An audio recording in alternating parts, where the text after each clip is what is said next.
గౌరవ మంత్రి గారు.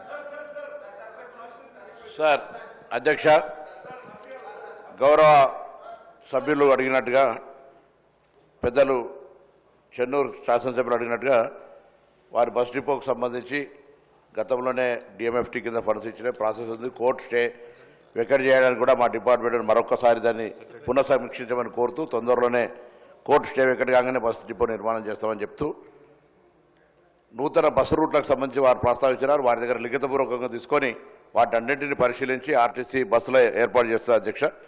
తర్వాత గౌరవ వేములవాడ శాసనసభ్యులు అడిగినట్టుగా, వేములవాడ రాజరాజేశ్వర స్వామి అంటే చాలా ఒక దక్షిణ కాశీ లాంటి టెంపుల్, శివరాత్రికి సంబంధించిన జాతర వస్తుంది.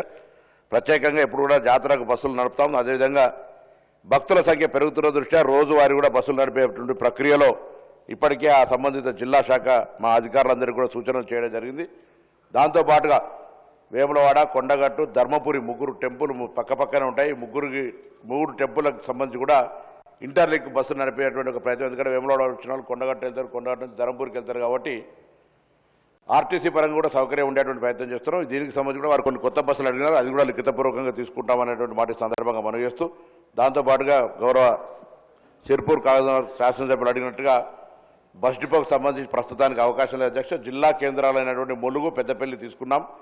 ఇప్పటికి కూడా రాష్ట్రంలో ఒక పాలసీగా జిల్లా కేంద్రాలు, ఎందుకంటే దాదాపు 10-12 ఏళ్ల కిందనే డిపోలు తప్ప కాలేదు కాబట్టి ప్రస్తుత పరిస్థితుల్లో డిపో ఏర్పాటు వెంటనే చేయలేం, కానీ పరిశీలనలో ఉంటుంది. తప్పకుండా స్థలానికి సంబంధించి మా శాఖ అధికారులకు ఏదైతే ఇప్పటికే మీరు స్థలం ఆర్టీసీకి డిపో కొరకు తీసుకున్నారో దాన్ని రక్షించుకుంటాం. దాంతోపాటుగా కొత్త రూట్స్కు సంబంధించి కూడా వారిని పరిశీలన చేస్తామనే మాట మనం చేస్తూ, ఆర్టీసీకి సంబంధించి 2-3 అంశాలుగా ఈరోజు ఆర్టీసీ 1958లో పెట్టిన తర్వాత అధ్యక్ష, తెలంగాణలో మనం 2014 బైఫర్కేట్ అయిన తర్వాత ఆనాడు 58,000 మంది ఉద్యోగస్తుల సంఖ్య ఉంటే, ఇప్పుడు మేము 2023 డిసెంబర్కి వచ్చే నాటికి 40,000 మంది ఉద్యోగస్తులు అయిపోయినారు అధ్యక్ష. దాని తర్వాత బస్సుల సంఖ్య కూడా అప్పటికొక కరోనా కావచ్చు, సమ్మె సందర్భం లోపల బస్సుల సంఖ్య తగ్గించారు.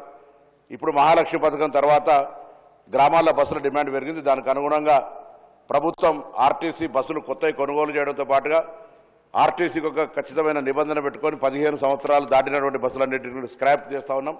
అటువంటి బస్సుల రిప్లేస్మెంట్కి సంబంధించి కొత్తగా ఒక 1000 బస్సులు ఆర్డర్ చేయడంతో పాటుగా తెలంగాణలో ఉన్నటువంటి అక్కా చెల్లెలందరి దగ్గర, మహిళా సంఘాల దగ్గర నుంచి మండల సమైక్యాల దగ్గర కూడా బస్సులు కొనుగోలు చేసి ఆర్టీసీ హైర్ పద్ధతిన నడపడానికి ప్రభుత్వం పాలసీ నిర్ణయం తీసుకుంది అధ్యక్ష.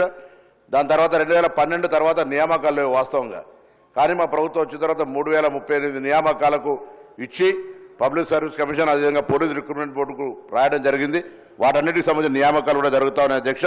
దీంతో పాటుగా 600, ఎందుకంటే ఆర్టీసీ ప్రజా సంస్థ కాబట్టి ఆర్టీసీకి సంబంధించినటువంటి ప్రగతి రావాలంటే అందరూ కూడా సభ్యులు, సభ సహకారం అవసరం కాబట్టి ఒక చిన్న బ్రీఫ్ చెప్తా ఉన్నాను. ఈ సందర్భంగా ఆర్టీసీకి సంబంధించి కూడా ఏరియర్ బ్యాండ్స్ అన్ని కూడా 280 కోట్లు ఇచ్చాం. పీఆర్సీ కూడా 2017 నుంచి పెండింగ్ ఉంటే 21% పెండింగ్ ఇచ్చినాం.